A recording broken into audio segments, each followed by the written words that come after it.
tu as la bouche pincée, le sourcil un poil froncé, et l'œil mi-rieur mi-cogneur. On sent l'énergie taquine qui colore depuis tes débuts toutes tes prestations, mariée à une certaine forme de dureté en mode « je suis mature ma gueule, tu peux pas tester ».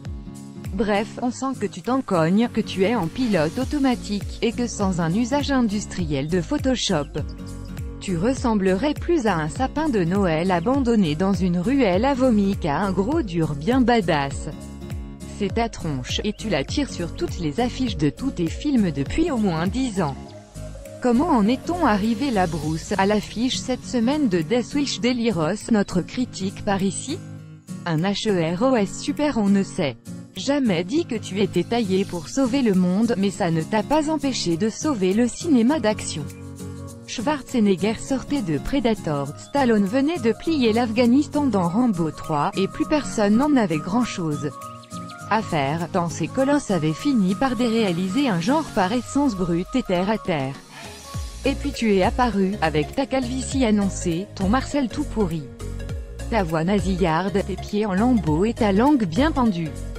Tu n'avais pas envie d'être là.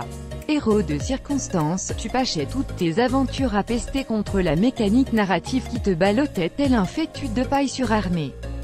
Ta simple présence vaporisait les codes et conventions d'un cinéma d'action dont les héros n'avaient alors plus grand-chose d'humain. À partir de Piège de cristal, tu as établi ta légende, ton héros à toi, à nous, ta persona, à savoir un type à bien finot, extrêmement malin, roublard, pas super doué pour la comédie, mais invraisemblablement charismatique et sympathique. Cette entité, tu as commencé à la sculpter avec Clair de Lune en 1985. Série sympathique où la relation que tu nouais avec Cybill Shepherd passionna des centaines de milliers de spectateurs. Pendant 4 ans, ceux qui n'étaient pas encore des fans se demandaient quand et comment vous alliez finir ensemble, avant de déserter le show sitôt votre union prononcée. Un contre-coup qui donna naissance à la Moonlighting Cœur sous malédiction de Clair de Lune, règle selon laquelle il est plus rentable d'exploiter la tension sexuelle entre deux personnages que de narrer l'avènement et la vie du couple qu'ils pourraient former. Eh bien tu sais quoi?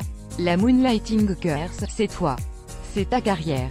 Ne pas ETRE ou ne pas ETRE, on a passé les années 80 et 90 à te regarder et te prendre des gamelles. Bien sûr, tes personnages, de John McClane à Joe Allenbeck, sans oublier James Cole, ont toujours poursuivi un but, voulu sauver quelque chose, mais plus que les voir y parvenir, c'est les voir se débattre que nous aimions. L'armée des 12 singes en représente l'acmé dépressive en un sens.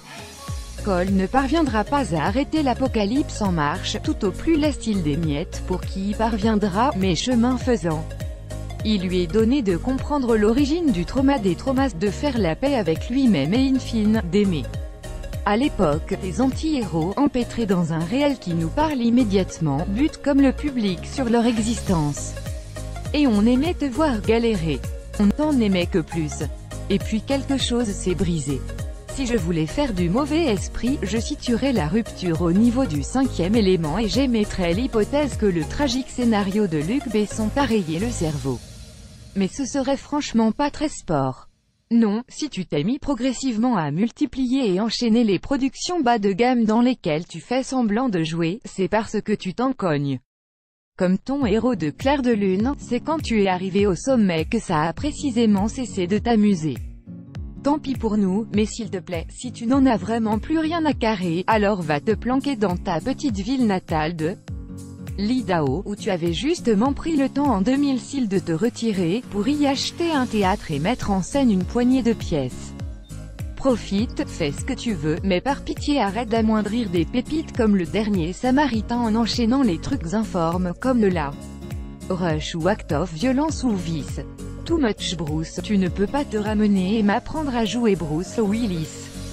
Je suis Bruce Willis, c'est Kevin Smith qui raconte, désolé, que tu lui as jeté ces quelques mots au visage pendant le tournage de Top Cops. Et le souci, c'est que tu mets le doigt dans l'œil jusqu'à l'épaule. Parce que si tu crois que Bruce Willis, c'est ce type au faux air de monsieur propre, incapable d'afficher la moindre expression faciale, tout juste bon à réciter un chapelet de conneries prophylactiques en interview sur ton désir d'aller combattre en Irak, et ton souhait de mettre à prix la tête de Saddam Hussein, tu es un chouïa à côté de tes pompes. En disant Wes Anderson, Moonrise Kingdom, Rian Johnson, Looper, et peut-être Monsieur Night Shyamalan, Glass, seront les seuls à avoir pu tirer quelque chose de toi. Parce que tu t'ennuyais, parce que eux, tu les écoutes, peu importe finalement.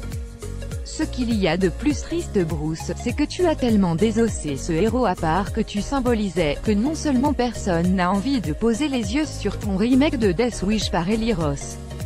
Mais on n'est pas loin de se dire que tu as une grosse écharde dans le pied de Glass, la suite d'incassable que nous sommes des millions à attendre impatiemment après ton apparition surprise à la fin de Split.